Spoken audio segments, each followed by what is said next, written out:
तो आज हम लोग न्यूरोलॉजिकल डिसऑर्डर पढ़ेंगे। Screen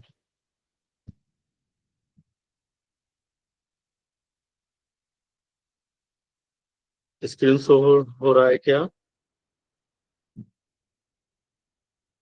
yes sir. ठीक है।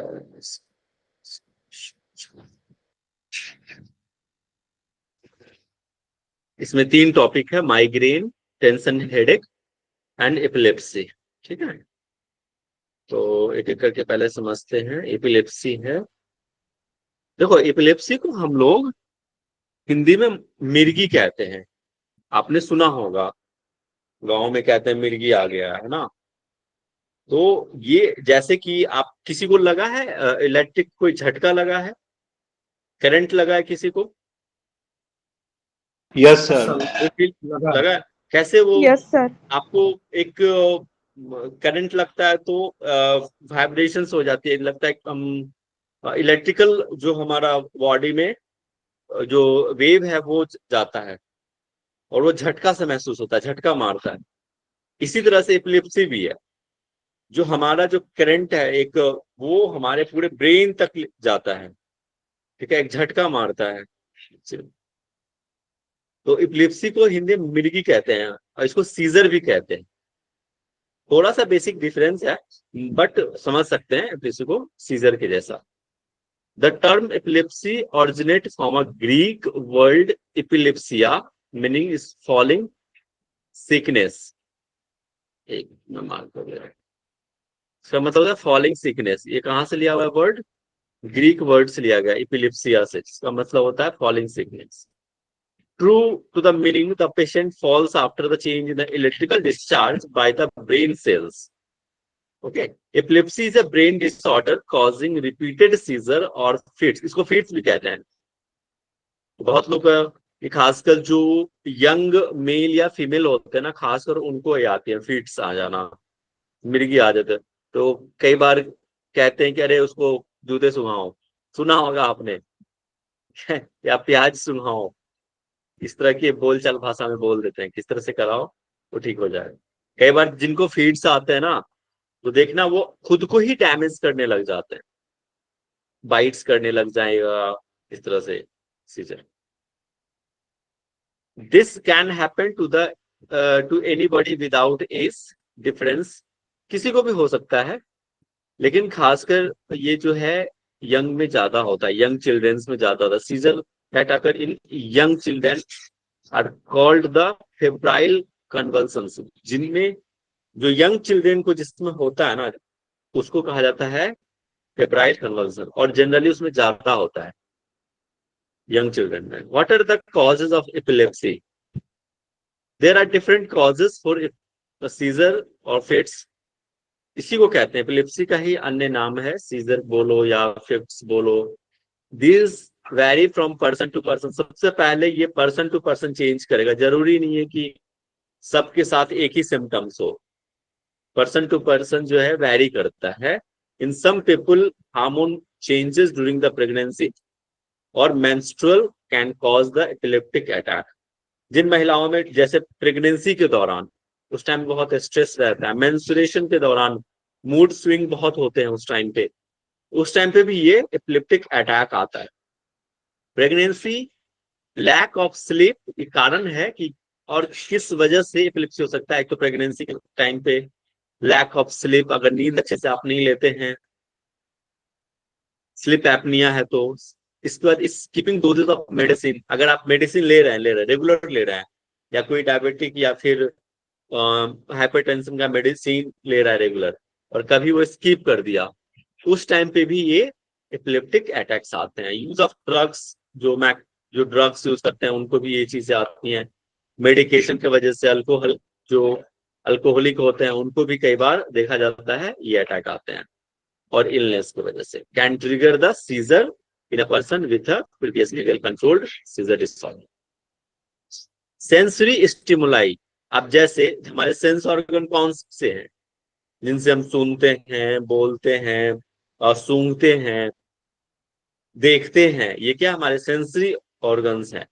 तो जैसे बहुत ब्राइट लाइट रहती है, उनकी वजह से भी इनकी अटैक आता है, या बहुत साउंड हो रहा है या बहुत लाउड स्पीकर बजते रहते हैं उस टाइम पे भी, इवन टच के अगर कोई ऐसे छू भी दिया तो बहुत लोगों को ये टच पसंद नहीं आता है, तो उनको भी ये ट्रिगर कर सकता है ये अटैक।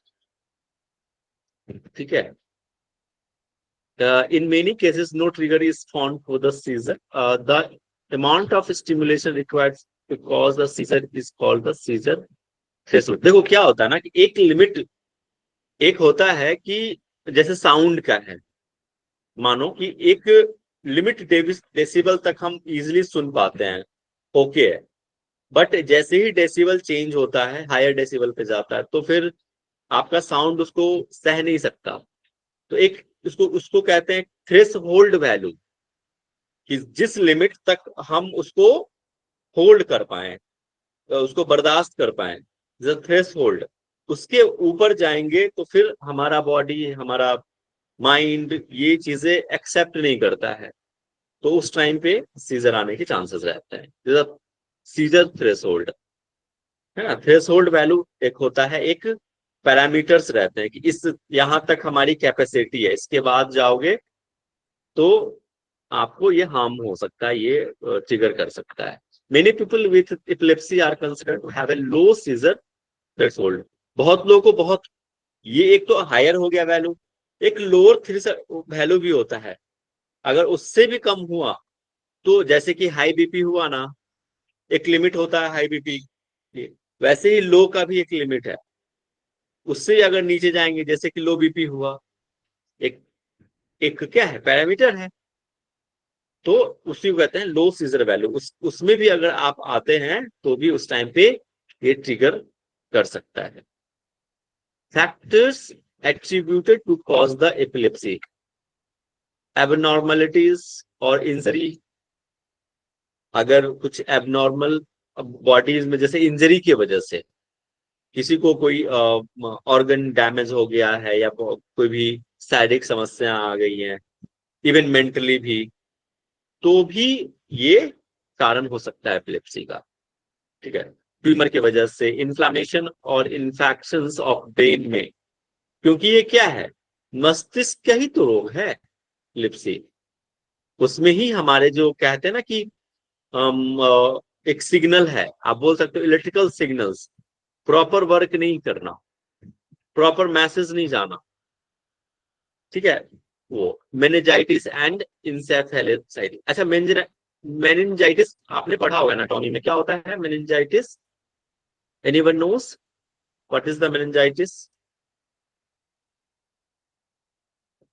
हमारे जो ब्रेन के लेयर्स हैं, उनमें, ब्रेन के लेयर्स में इंफेक्शन या इन्फ्लामेशन आ जाना, this the call the meningitis.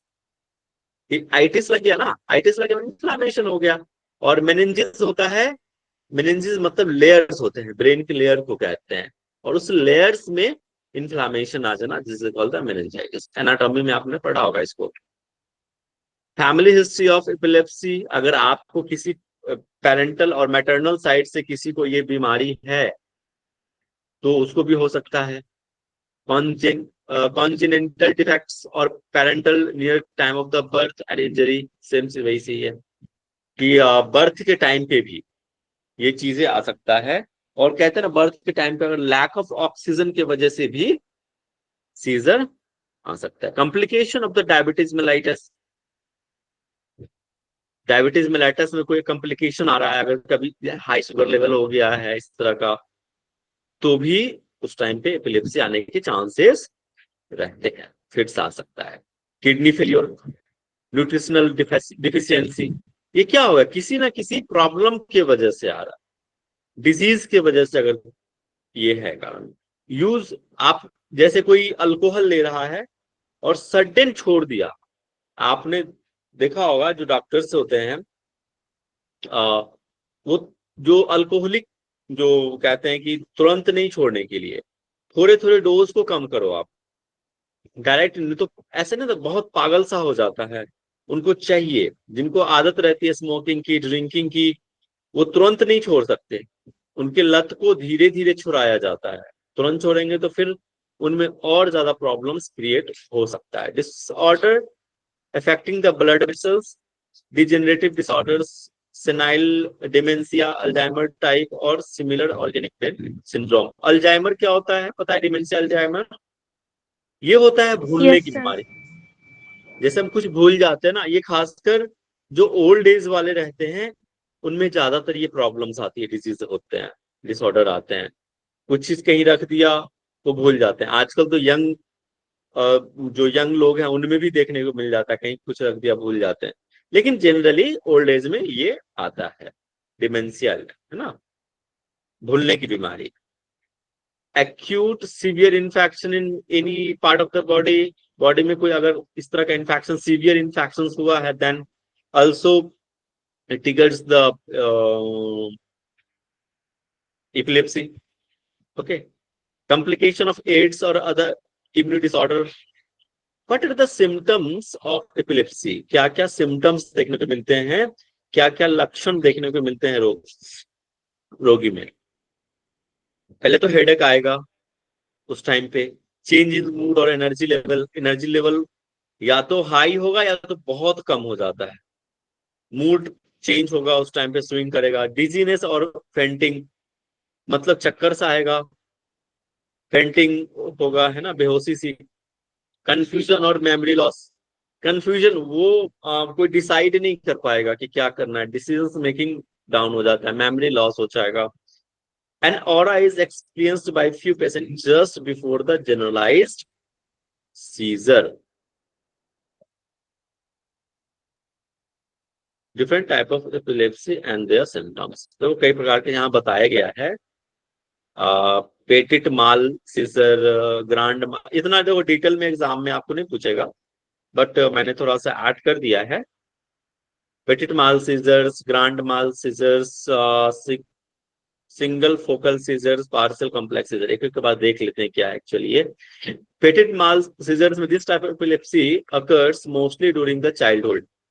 ये खासकर मतलब जो बच्चे होते हैं ना उसमें ये ज्यादातर देखने को मिलता है। It has a very few or nobody movement during the episode, just blinks in his eyes and subsequently loses awareness about his surroundings. इसमें क्या होता है पेटिट माल सीजर में, ये बच्चों में ज्यादातर मोस्टली होता है। वो बहुत सुस्त हो जाता है, वो अपनी अवेयरनेस खो देगा, लेटा हुआ रहेगा, सिर्फ आईज को ब्लिंक करेगा। आपने देखा होगा इस तरह के कई बच्चे होते हैं, बहुत सुस्त हो जाते हैं, मूवमेंट, बॉडी का मूवमेंट बहुत नहीं के बराबर हो जाता है, सिर्फ आईज को ब्लिंक करेंगे, अवेयरनेस खो देते हैं आसपास, कई बार इवन तो पहचानते भी नहीं है। ग्रैंड माल सीजर्स में क्या होता है, इसको हम जनरलाइज टॉनिक क्लोनिक सीजर्स भी कहते हैं। इससे violent muscle contraction affecting the whole body with loss of consciousness and fronting from the mouth are the main symptoms. यहाँ पे कॉन्ट्रैक्शन, वायलेंट मसल, बहुत कह सकते हैं कि मसल का कॉन्ट्रैक्शन, या तो टाइटन हो जाएगा बॉडी, बिल्कुल एकदम टाइट हो जाएगा, अवेयरनेस इस टाइम पे खो देता है, और इवन वो खुद को भी हार्म करने लग जाएगा। अभी आपको बताया था ना कि इस तरह के जो सीजर जिनको आता है वो खुद को हार्म्स करने लग जाते हैं, चीक को, टंग्स को बाइट करने लग जाते हैं। तो एक रबर के जैसा एक आता है, उसको मुझे एग्जैक्ट वर्ड्स नहीं याद आ रहा है, वो उसके मुंह में डाल देते हैं, या फिर इस तरह के कुछ चीज होते हैं, सॉफ्ट चीज, जो उनके मुख में रख देते हैं ताकि वो अपने टंग्स को या चिक्स को बाइट ना करे। ठीक है, तो थोड़ा सा ये साइकेटिक इश्यूज भी रहते हैं इस तरह के पेशेंट में। टंग और cheeks biting is another danger in the type of the seizure. ठीक है, खुद को हार्म्स करने लग जाते हैं। और सर ये जो single focal frothing from seizure the in this, हाँ जी, जो फ्रॉथिंग फ्रॉम द माउथ है, तो इसका ये बाइट करना ये है इसका मतलब? Another danger in this type of, हाँ ये यहाँ पे बाइटिंग इज नहीं नहीं, ये अनदर जो डेंजर सर इज, लास्ट हाँ। थर्ड लाइन है, फ्रॉथिंग फ्रॉम द माउथ। क्या कह रहे हैं आप, कौन सा लाइन कह रहे हैं आप? Sir last third line, frothing from the mouth. तो ये देखो, violent muscle contraction affecting the whole body with loss of consciousness and fronting from the mouth are main symptoms. ये कह रहा है कि जैसे कि पूरा बॉडी एकदम बिल्कुल वायलेंट होकर, जैसे कोई गुस्सा करता है तो बॉडी कितना टाइट कर लेता है, एकदम खींच लेता है आंखों को, ये वो, ऐसे ही बॉडी कॉन्ट्रैक्ट हो जाता है, टाइट कर लेगा बॉडी को, और अपने अवेयरनेस को खो देता है। And fronting from the mouth are the main symptoms. आप इसको ऐसे समझ सकते हो कि मुख को भी वो टाइट करता है, और अपने ब्रीदिंग स्टॉप्स, उस टाइम पे सडन ब्रीथ रुक जाता है। और इस टाइम पे क्या होगा, एक और चीज, ऑक्सीजन लेवल भी डाउन हो जाता है। जैसे ही ब्रेथ को रोकता है सर टेम्पररली, थोड़े समय के लिए, तो ऑक्सीजन लेवल बॉडी का कम हो जाता है उस टाइम पे भी। ठीक है, मेन पॉइंट ये समझिए कि ये अपने को हार्म करता है, ये थोड़ा डेंजर है। टंग को बाइट करेगा, चीक को बाइट करने लग जाता है, बॉडी को टाइट करने लग जाएगा, खुद को हार्म करता है ये चीजें। ये मेन पॉइंट्स याद रखिए सर, है ना। Single focal seizure. In this type of epilepsy, muscle contraction of a specific body part and abnormal sensation occurs. एक बॉडी के कोई कह सकते हैं कि स्पेसिफिक बॉडी पार्ट वो उस टाइम पे कॉन्ट्रैक्ट करेगा। जैसे हाथ हो रहा है तो हाथ करेगा, फेस हो रहा है तो फेस करेगा, लेग्स हो रहा है तो, एक पूरा बॉडी नहीं होता उस टाइम पे, एक प्रॉपर एक बॉडी के पार्ट का सेंसेशन होगा और कॉन्ट्रैक्शन होगा, फुल बॉडी नहीं होगा।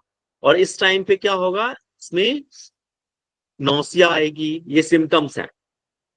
स्वेटिंग होगा, स्किन फ्लशिंग होगा, dilation of the pupils can also occur. Dilation of the pupil, जैसे कि नहीं, आंखें जो पलकें होती हैं, वो डायलेशन आना शुरू हो जाएगा धीरे धीरे धीरे, ओपन एंड क्लोज होना शुरू हो जाता है। पार्शियल कॉम्प्लेक्स सीजर, स्वेटिंग आएगा इस टाइम पे, स्किन फ्लशिंग होगा, change in personality and emotions are some of the symptoms associated. इसमें क्या होगा, पार्शियल कॉम्प्लेक्स सीजर में, आपने अपरिचित मूवी देखा है?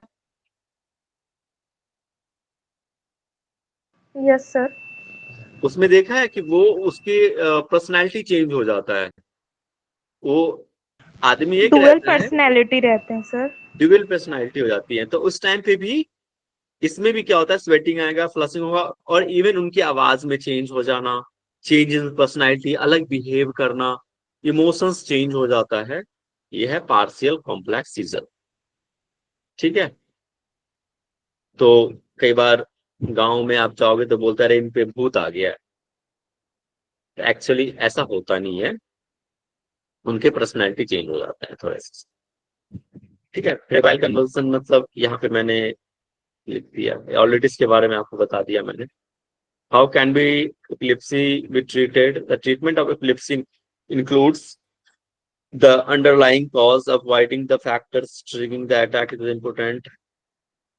The section of the anti-epileptic medicines depends on the type of the seizure. देखो, जब आता है ना तो उस टाइम पे देखते हैं कि उसके सिम्टम्स को, अगर बहुत ज्यादा वायलेंट नहीं है, बेसिक है, तो उनको एंटी एपिलेप्टिक मेडिसिन से भी ठीक किया जा सकता है, थोड़े से समय के लिए उसको कंट्रोल किया जा सकता है। The potential side effects and the doses which can be administered, वही है, पेशेंट की कंडीशंस को देखते वक्त, अगर बेसिक है तो आप उनको इस तरह के मेडिसिन, जैसे कि carbamazepine, phen phenytoin, valproic acid, this type of medicine can be used in allopathic treatment. Allopathic वाले जो डॉक्टर्स होते हैं, एलोपैथिक मेडिसिन देते हैं ये उस टाइम पे पेशेंट को। यौगिक ट्रीटमेंट आप क्या करा सकते हैं, देखो उस टाइम पे तो नहीं कराएंगे ना, जिस टाइम पे आया है उस टाइम पे तो वो नहीं बिल्कुल करा सकते, लेकिन हाँ, उससे पहले और बाद में, जब वो नॉर्मल हो जाए तो उस टाइम पे उनको कपालभाति कराइए, स्लो रेट में, आसन में ताड़ासन,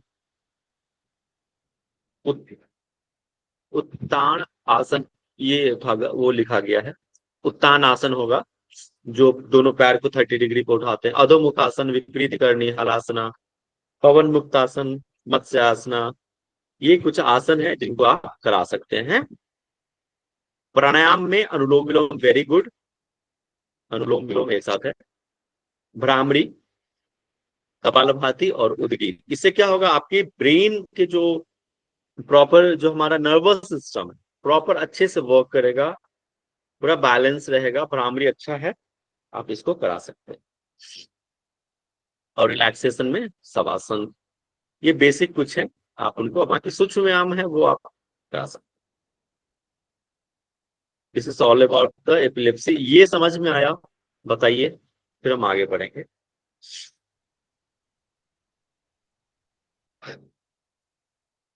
हेलो, इसमें कोई किसी को कोई डाउट डाउट है तो पूछिए, फिर हम आगे बढ़ेंगे। क्लियर है ना? यस किसी सर। का किसी का आवाज नहीं आ रहा? ठीक है, कोई दिक्कत हो तो लास्ट में पूछ लेना, कोई बात नहीं है ना? माइग्रेन, देखो आज के डेट में ये समझो तो ये वर्ल्ड वाइड का प्रॉब्लम है पूरे, अपने देश में तो है माइग्रेन का। आज हर एक 10 में से एक को माइग्रेन रहता ही रहता है। माइग्रेन को क्या बोलते हैं हिंदी में, पता है? अधकपाड़ी। माइग्रेन कभी भी पूरे मस्तिष्क में नहीं होता, आधे में होता है, या तो राइट साइड होगा या तो लेफ्ट साइड होगा। ओके, इसमें इमेज इसमें नहीं प्रॉपर नहीं है, ठीक है। माइग्रेन इज ए कॉमन, ये यू होगा, neurological disease that causes a variety of symptoms, most notably a throbbing, pulsing headache on one side of the head. Migraine क्या है? एक न्यूरोलॉजिकल डिसऑर्डर डिजीज है, जिसके जैसे कि कई प्रकार के सिम्टम्स होते हैं। जैसे पहला होता है थ्रोबिंग, जैसे कि बार बार होता है ना, कोई धक्का दे रहा है, जिसका थ्रोबिंग, एक साइड मस्तिष्क के, या तो राइट या तो लेफ्ट साइड कोई धक्का दे रहा है, इस तरह से। पल्सिंग, पल्स आपको फील होगा, जैसे कि नर्व्स आप देखते हैं ना हाथ में पल्स कैसे होती हैं, वैसे ही आपको या तो लेफ्ट या तो राइट साइड फील होगा हेड के। योर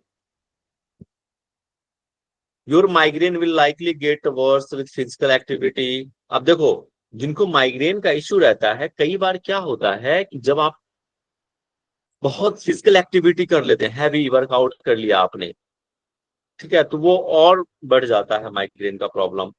लाइट से, मैं आपको बताया ना, सेंस जो स्टिमुलाई होते हैं, सेंसेस स्टिमुलाई, लाइट से उनको इरिटेशन होता है। बहुत तेज लाइट है तो भी हेडेक हो सकता है, माइग्रेन हो सकता है, दर्द हो सकता है। साउंड से, बहुत ज्यादा साउंड है तो ये ट्रिगर कर सकता है। और स्मेल, बहुत लोगों को स्मेल पसंद नहीं है, तो भी जैसे कोई परफ्यूम का है, इत्र का स्मेल है, उससे भी हेडेक होने लग जाता है। इट में लास्ट एट लीस्ट 4 आवर और इवन अ डे। ये कई बार क्या होता है, 4 घंटे से लेकर इवन पूरे दिन तक भी रह सकता है। About 12% of American have this genetic disorder. करीब, ये अमेरिका में बताया ना, बाहर बहुत है, अमेरिकन बहुत परेशान है इससे। 12%, उनका लाइफ स्टाइल बड़ा अजीब है, बड़ा अलग तरह का रहता है। तो 12% अमेरिकन जो है इस जेनेटिक बीमारी के शिकार हैं। और research shows that is the 6th most disabling disease in the world. अब मुझे लग रहा है 6th नहीं है, ये पुराना डाटा है, अब ये हमको लगता है 4th या 5th हो गया होगा। वर्ल्ड वाइड ये डिजीज बहुत ही डेंजरस है। सिम्टम्स ऑफ माइग्रेन, क्या क्या सिम्टम्स होता है कि एक तो sensitivity of light, noise on and odour, smell, nausea होगा, मिचली वोमिट फील होता है, upset stomach and abdomen pain, cramps, पेट में भी दर्द कई बार ही होता है माइग्रेन के दौरान भी। लॉस ऑफ एपेटाइट, मतलब भूख नहीं लगता है इस टाइम पे। फीलिंग वेरी वार्म, स्वेटिंग और कोल्ड, चिल्स महसूस करते हैं, ये तक कई बार गर्म ठंडा, स्वेटिंग भी आता है इस टाइम पे। पेल स्किन कलर, स्किन जो है, बॉडी का स्किन, वो भी पीलापन होने लग जाता है। फीलिंग टायर्ड, थकान जल्दी होगा, डिजीनेस होगा, ब्लड विजन, देखने में भी बहुत ब्लडी फील होता है उस टाइम पे, उनको माइग्रेन रहता है, धुंधला धुंधला दिखेगा, डिजीनेस होगा। टेंडर स्कल्प, मतलब कोमल हो जाता है स्कल्प, हमारे जो स्किन या ब्रेन का जो स्कल्प होता है ना, वो भी सॉफ्ट होने, कोमल होने लग जाता है। डायरिया, इवन डायरिया भी होते हैं, जो फ्रीक्वेंट बॉल मूवमेंट कहते हैं, आपको डायरिया हमने पढ़ाई थी, और फीवर भी समटाइम्स इट हैपेंस। इसके 4 स्टेजेस, ये बहुत इंपॉर्टेंट है, ये एग्जाम में कई बार पूछते हैं। सिम्टम्स नहीं पूछेगा, लेकिन स्टेजेस पूछ सकता है कि माइग्रेन हेडेक का जो है कितने फेजेस हैं, क्या क्या है। तो 4 स्टेजेस में इसको बांटा गया है। पहला होता है, मैं इसको थोड़ा सा जूम कर देता हूं, अब ठीक है, दिख रहा है सबको? Yes sir. हाँ। फर्स्ट होता है प्रोड्रोम, फर्स्ट से, ये 3 घंटे से लेकर कई दिनों तक, सेवरल डेज तक हो सकता है। और इसका जो सेवरिटी जो रेशियो है वो थोड़ा कम होता है, मतलब डाउन, मतलब आप इससे समझ सकते हो पेन, दर्द जो है, माइग्रेन पेन जो है कम रहता है एज कंपेयर टू बाकियों से। तो पोस्ट ड्रोन, इसमें जो सिम्टम्स आते हैं इस टाइम में क्या होगा, problems of concentrating, irritability, depression, difficulty speaking and reading. इस टाइम पे आप कंसंट्रेट करने में दिक्कत आती है, डिप्रेशन के शिकार होते हो, थोड़ा इरिटेशन आती है, बहुत मूड स्विंग होते हैं, बोलने में और पढ़ने में दिक्कत आती है, ट्रबल स्लीपिंग, नींद में दिक्कत है, यॉर्निंग, जम्हाई। आप लोग जैसे अभी पढ़ाते पढ़ाते बहुत लोग जम्हाई लेने लगे, करने लग जाते हैं, तो वो तो जम्हाई कहते हैं। नौसिया, मिचली आना, फैटिक्स, थकान से होने लग जाती है, सेंसिटिविटी और लाइट एंड साउंड, साउंड और लाइट से सेंसिटिव रहता है, उस टाइम पे भी ये ट्रिगर कर सकता है। फूड क्रेविंग्स, बहुत लगेगा कि बहुत खाएं खाएं खाएं खाएं, खाते रहें खाते रहें। इंक्रीज यूरिनेशन, और पेशाब भी बहुत आता है इस टाइम पे, मसल स्टिफ हो जाती है। द फर्स्ट पोस्ट ड्रोन, याद रखना ये, ठीक है। इस टाइम में सिविरिटी लेवल कम रहती है। और आपने देखा भगवान की तस्वीर देखो, चारों तरफ कैसे रहते हैं, येलो रहते हैं ना। और इंसान की भी अपनी ऑरा रहती है। जो लोग प्राणिक हीलिंग जानते होंगे, अगर सुना होगा प्राणिक हीलिंग, तो हम ऑरा भी चेक करते हैं उनको, कई मेथड होते हैं चेक करने के, कटिंग वटिंग करके इस तरह से कुछ है, तो ऑरा भी चेक किया जाता है कि आप, तो उस टाइम पे ये नाम है। इसमें सिवियरिटी लेवल का बढ़ जाता है, और ये 5 से 60 मिनट तक रहता है सिर्फ। इस टाइम तक ये पेन रहेगा, 5 से 60, मतलब 1 घंटे तक पेन हो सकता है, ठीक है। ये इस टाइम तक रहता है, ये फेज है ये। और सिवियरिटी लेवल देखो, रोस्ट से ज्यादा हो गया, है ना। इस टाइम पे क्या होगा, सीइंग ब्राइट, फ्लैशिंग, डॉट, स्पार्कर्स और लाइट। जब ये फील आता है ये स्टेज में, ऑरा के स्टेज में, तो आपको ऐसा फील होगा कि वहां पे स्पार्कल्स चल रहे हैं, लाइट चमक रही हैं, कुछ डॉट्स फील हो रहा है, इस तरह से देखने को आता है। Blind spot in your vision, blind spots, vision में ब्लाइंड स्पॉट्स आने लग जाएंगे। नम एंड टिंगलिंग स्किन, झुंझुनापन बॉडीज में या स्किन्स में होने लग जाता है। स्पीच चेंजेस, बोलने में कई बार चेंजेस आने लग जाते हैं उसमें। Ranging in your ears, ringing in your ears, जिसको कहते हैं टाइनेटिस, कानों में लगता है कि कुछ आवाजें आ रही हैं, साउंड्स बन रहा है, रिंगिंग हो रहा है, उसी को कहते हैं टिनाइटिस, टिनाइटिस कहते हैं। टेम्पररी विजन लॉस, थोड़े से समय के लिए पूरा ब्लर हो जाएगा, कुछ नहीं दिखेगा, अंधेरा छा जाता है, आंखों तले अंधेरा।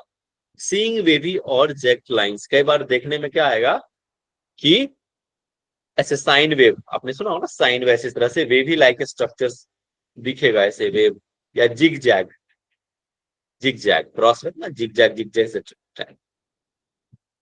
चेंज इन स्मेल ऑफ और टेस्ट, टेस्ट भी नहीं आता, स्मेल भी चेंज हो जाता है। एंड फनी फीलिंग, बहुत अजीब सा महसूस होता है उस टाइम पे, फनी महसूस होता है। तो इसका सिविरिटी लेवल थोड़ा सा बढ़ जाता है, पेन बढ़ जाता है इस टाइम पे। अब आता है हेड एक, ये सिविरिटी देखो रेड हो गया है, ये बहुत ज्यादा होता है इस टाइम में, समझो बहुत ज्यादा पेन होता है, सिविरिटी लेवल बहुत हाई है ये। और ये 4 से 72 घंटों तक, करीब 3 दिन तक रहने वाला दर्द है ये, इसका सिविरिटी लेवल बहुत ज्यादा है। इसमें क्या है, इसके symptoms, sensitivity to light, noise and odours, nausea, vomiting, बाकी के जैसा ही है इसमें भी। Nausea, vomiting, stomach upset, abdomen pain होगा, लॉस ऑफ एपेटाइट, भूख नहीं लगती है, फीलिंग वेरी वार्म, स्वेटिंग और cold, chills, pale skin, feeling tired, speech changes, dizziness and blurred vision, tender scalp, diarrhea and fever।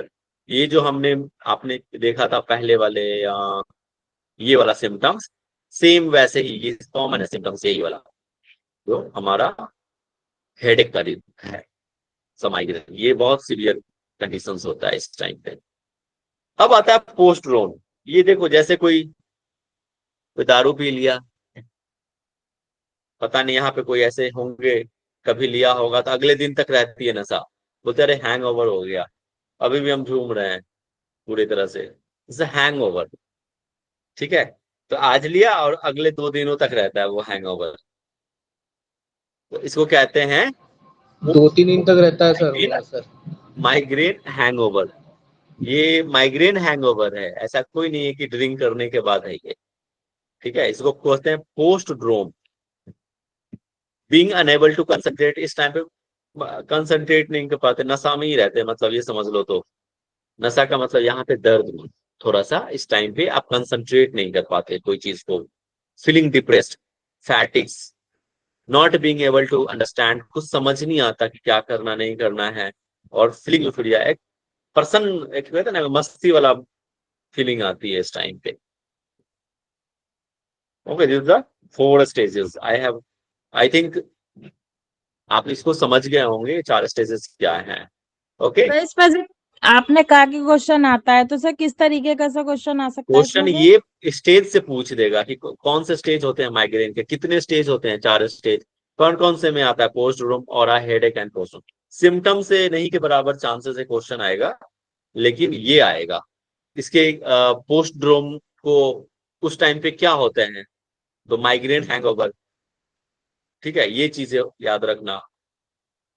ठीक है, और टाइमिंग, ड्यूरेशन, ये कितने दिनों तक रहता है, पोस्ट ड्रोन कितने टाइम तक रहता है, और कितने टाइम तक रहता है, हेडेक किस टाइम पे, और पोस्ट, बेसिक ये चीजें याद रखना। बाकी टाइप्स और इसके नाम तो जरूर याद रखना।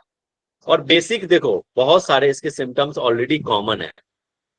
ठीक है, अगर पूछ भी दिया सिम्टम्स, किसी का भी पूछा, आप लिख के आना, सबके मान के चलो कॉमन ही है बहुत सारी चीजें, सिम्टम्स।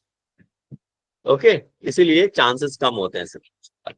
और क्या कारण है, तो migraine causes the are not fully understood. देखो एक तो कारण मतलब एक्चुअल कई बार पता नहीं चलता है कि माइग्रेन का क्या कारण है, एक्चुअल क्या कारण है। समटाइम्स ऐसा होता है कि जेनेटिक्स है, या किसी डिजीज की वजह से हो रहा है, या क्या कोई इन्वायरमेंटल फैक्टर तो नहीं है, तो कई बार ये चीजें होती हैं। इन्वायरमेंटल फैक्टर भी इफेक्ट करता है। Changes in the brain stem, अच्छा पता ब्रेन स्टेम में क्या क्या आते हैं, पता है, पढ़ा होगा ना एनाटॉमी में। पोन्स, मेडुला ऑब्लोंगेटा और मिड ब्रेन, यही 3 है ना brain stem,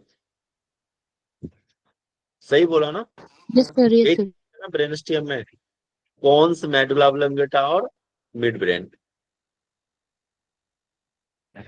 and it's not interaction with the trigeminal nerves. Trigeminal nerves कहाँ होते हैं, this is the facial nerves, already आपने एनाटॉमी में अच्छे से पढ़ा होगा इसको। The facial nerve, a major pain pathways might be involve. इस टाइम पे क्या होता है, ये जो हमारा ब्रेन में स्टेम के चेंजेस आते हैं, medulla oblongata, pons, mid brain, उनमें चेंजेस आते हैं, जिसके वजह से हमारा जो ट्राइजेमिनल नर्व्स हैं, उसके जो वजह से ये हमारे फेस में भी पेन होता है। आपको आपको साइनस पता होगा, साइनस हमने पढ़ाया था, साइनस पैरासाइनस पढ़ा था ना, फ्रंटल, इथेमोइड, सिफेनोइड, मैक्सिलरी, ये सारा उस, एक साइनस भी एक कारण है इसके हेडेक का। ठीक है, ये इफेक्ट करता है हमारे ट्राइजेमिनल नर्व्स को। A major pathway might be involved, so might imbalances a brain chemical including the serotonin। ये क्या हार्मोन है जो हमारे ब्रेन से जो रिलीज होता है, serotonin hormone, melatonin hormone, which help regulate pain in your nervous system। Researchers are studying the role of serotonin in the migraine.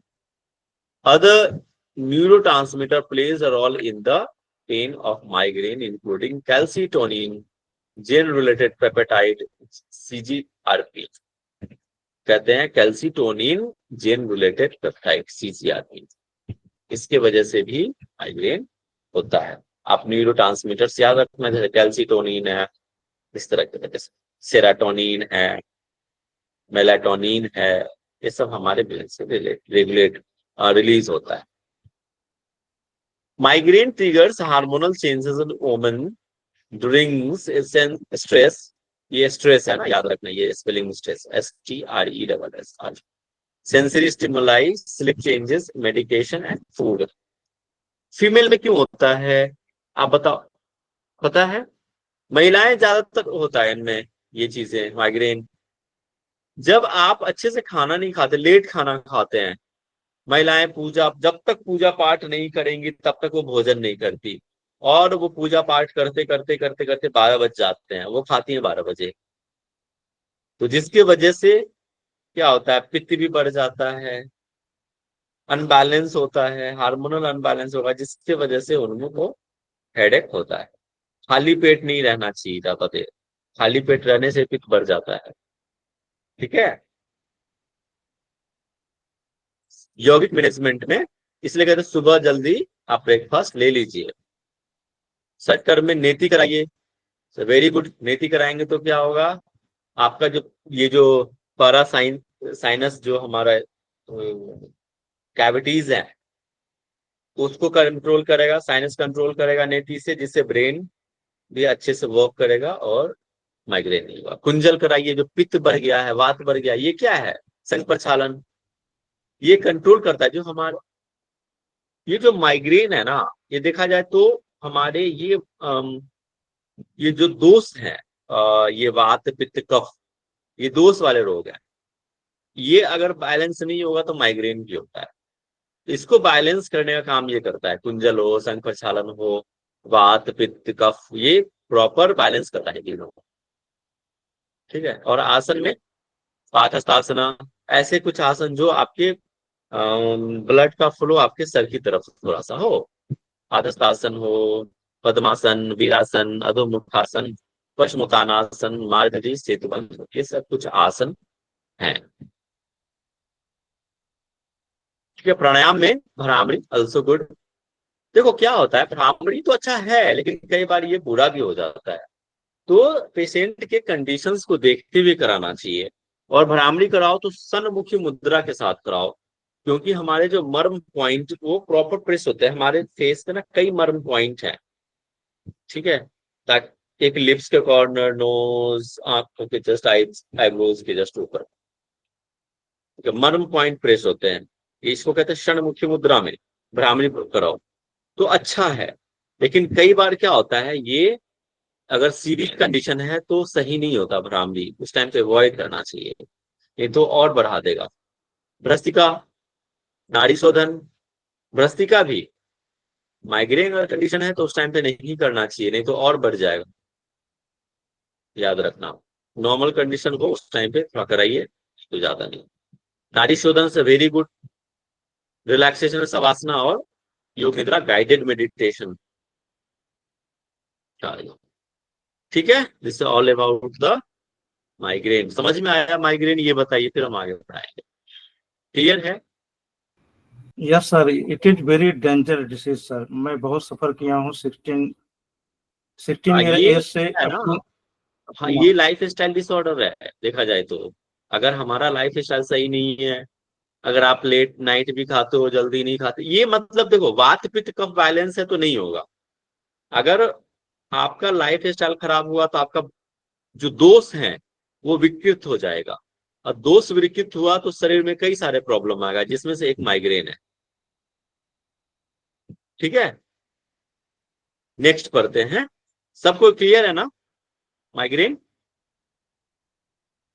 Yes sir. Yes. Next है हमारा tension type headache. This tension type headache. Okay, ये headache का एक अलग ही है कि type headache, इसमें देखते हैं कि क्या होता है। बस ये लास्ट टॉपिक है, इसको कर लेते हैं। इंट्रोडक्शन, इसको हम TTH भी कहते हैं, tension type headache. Is generally mild to moderate pain that's often described a feeling like a tight band or around the head। ऐसा कई बार फील होता है कि आपके जो हेड है उसके सराउंडिंग्स में कुछ बांध दिया हो, इस तरह का हेडेक होता है। Headache is the most common type of headache. ये नॉर्मली कई बार लोगों में होता ही है, बहुत कॉमन है ये। इस टाइम पे क्या होगा, डल होगा, एक हेड पेन होगा, सेंसेशन ऑफ टाइटनेस और प्रेशर अक्रॉस द फोरहेड। ये जो पूरा आप समझ लीजिए ना, फोरहेड से लेकर पीछे पूरा ऐसे लगेगा कुछ बांधा हुआ है, कोई पट्टी बांध दिया हो, टाइट से कोई रस्सी बांध दिया हो, और वो होता है tension type headache. On side and back of the head, है ना, साइड से होते हुए पूरा बैक साइड, ये पूरे forehead. Tenderness in the scalp, scalp में ऐसा कुछ कोमलता आ जाना, नेक एंड शोल्डर्स मसल्स में भी कोमलता आ जाता है। Tension type headache are divided, ये किस मतलब ये ज्यादा इन्वॉल्व होता है हमारे नेक साइड में, शोल्डर में और स्कल्प, ये जो पूरा सिर है। Tension type headache are divided into two main categories, एक तो एपिसोडिक और क्रोनिक। दो भागों में इसको बांटा गया, याद कर लेना आप इस पर। एक है एपिसोडिक और क्रोनिक। एपिसोड आप देखते हो ना, सीरियल्स देखते हैं, एपिसोड 1 एपिसोड 2 रहता है ना, आज फिर या तो कल फिर परसों या तो वीकेंड, इस तरह से होते हैं। तो ये हेडेक जो होता है ना, आज हुआ फिर कल नहीं होगा, हो सकता है परसों हो, तो एपिसोडिक्स होते हैं ये। टाइम टू रिकरेंट भी कह सकते हो आप इसको, रिकरेंट पेन, बार बार होना, ये चीजें आज हो गया कल छूट जाएगा, नहीं होगा, हो सकता है परसों हो, तरसों ना हो, चौथा रोज हो, इस तरह से। और क्रॉनिक यही एपिसोडिक, अगर लंबे टाइम तक रहे पेन तो it's converted into the chronic. और एपिसोडिक को भी दो भागों में यहाँ पे बांटा हुआ है, देखते हैं। Episodic tension type headache, episodic tension type headache can last from the 30 minutes to a week, 30 minute से लेकर एक वीक तक रहता है ये। Frequent episodic tension type headache occurs less than 50 days a month or for at least 3 months। frequent episodic tension type headache become, अब देखो ये जो frequent episodic tension type headache है, ये 15 दिन से कम रहेगा, याद रखना। लेकिन धीरे धीरे ये अगर और लिस्ट 3 महीने तक चला जाए तो समझ जाना ये फिर ये एपिसोडिक टेंशन टाइप हेडेक जो है क्रॉनिक में चेंज हो रहा है, जब 3 महीने तक क्रॉस कर गया तो, ठीक है। This tension type headache. Chronic tension type headache कहलाता है कि this type of tension type headache last hours और मे बी कंटिन्यूअस, कुछ रहेगा और ये बहुत दिनों तक रह सकता है। इवन अभी कहा ना कि 3 महीने तक भी जा सकता है। इफ यू हेडेक अकर्स 15 और मोर देन ए मंथ, पहले क्या था 15 कुछ घंटे, एक दिन से लेके 15 दिनों तक मैक्स टू मैक्स, लेकिन जैसे ही 15 दिन को क्रॉस किया, अब 1-2 दिन आगे पीछे हो सकता है, टॉलरेंस रहता है थोड़ा। उसके बाद अगर 3 महीने से भी ज्यादा गया, 3 महीने तक चला गया, तो ये क्रॉनिक समझेंगे, इसको क्रॉनिक टेंशन टाइप हेडेक समझेंगे ना। क्या कारण हो सकता है इसका, कोई फिक्स कारण नहीं है, कुछ अननोन है कारण। Expert use to think the tension type headache stem for the muscle contraction in the face, neck and scalp. Expert मानते हैं कि ये जो हेडेक है ये होता है मसल के कॉन्ट्रैक्शन में, फेस के कॉन्ट्रैक्शन की वजह से ज्यादा अगर हो गया तो नेक और scalp, perhaps as a result of heightened emotions. अगर इमोशंस भी हाई हो गया, जैसे कोई बहुत गुस्सा कर रहा है या बहुत सैड हो गया, उदास हो गया, तो भी ये चीजें होती है tension type of stress. But research suggest that the muscle contraction is not at all. But कुछ रिसर्च भी ऐसा मानते हैं कि ऐसा कुछ क्या है ना, इसका कोई अननोन कौन, इसलिए तो कहा गया है कि अननोन है, कुछ ऐसा फिक्स कारण नहीं है। बस ये जो एक अनुभव के तौर पे कोई एक्सपर्ट है, अनुभव के तौर पे कहा इस तरह से, कुछ फिक्स नहीं होता। लेकिन स्ट्रेस है, स्ट्रेस अगर ज्यादा लेते हैं आप तो हेडेक होता ही है, आपको पता ही है। अगर बहुत स्ट्रेस लेने लग जाते हैं उस टाइम पे भी हेडेक बढ़ जाता है। खासकर किस टाइम पे होता है बताइए, ज्यादा स्ट्रेस कब लेते हो आप? अभी आएगा ना ये दिन में होता है सर, जब एग्जाम सनराइज का। होता है तो होता है। एग्जाम के टाइम में सबसे ज्यादा स्ट्रेस लेते हैं बच्चे उस टाइम पे। और बाकी क्या आपके वर्क का भी होता है, जो जॉब कर रहे हैं उनका वर्क का प्रेशर, उसका भी हेडेक है। फैमिली में कोई इश्यू हो रहा है तो उसका भी अगर हेडेक है। यौगिक मैनेजमेंट में षटकर्म में जल नीति वेरी गुड, स्ट्रेस को कम करता है, रिलैक्स करेगा। सूत्र नीति कीजिए, कपालभाति कीजिए, आसन में ताड़ासन, त्रिनेत्रासना या कटी चक्रासना, टीटी के याद रखना, टीटी के ताड़ासन, त्रिनेत्रासना और कटी चक्रासना, इसमें 8 नहीं है, 8 से। ठीक है, प्राणायाम भी आप कर सकते हैं, नाड़ी शोधन है। ठीक है, मेडिटेशन में आप योग निद्रा कर सकते हैं, ध्यान लगा सकते हैं, ओम चैंटिंग कर सकते हैं। ठीक है, इसमें छूट गया है जल्दी जल्दी। ओके, ये तो हमने खत्म कर लिया आज आपका न्यूरोलॉजिकल डिसऑर्डर। समझ में आया? फास्ट हुआ क्या थोड़ा? नहीं सर, समझ आ गया। आ गया ना सारा समझ में? ठीक है, कल हम लोग ना साइकेट्रिक डिसऑर्डर देखेंगे और वो छोटा सा टॉपिक है, वो हो जाएगा। तो कल हमारा हो जाएगा एंड ये थेरेपेटिक योगा। ठीक है, किसी का कोई ओके डाउट है तो सर। पूछ लो। Yes sir. सर जैसे स्टार्टिंग में जब आप फिट का बता रहे थे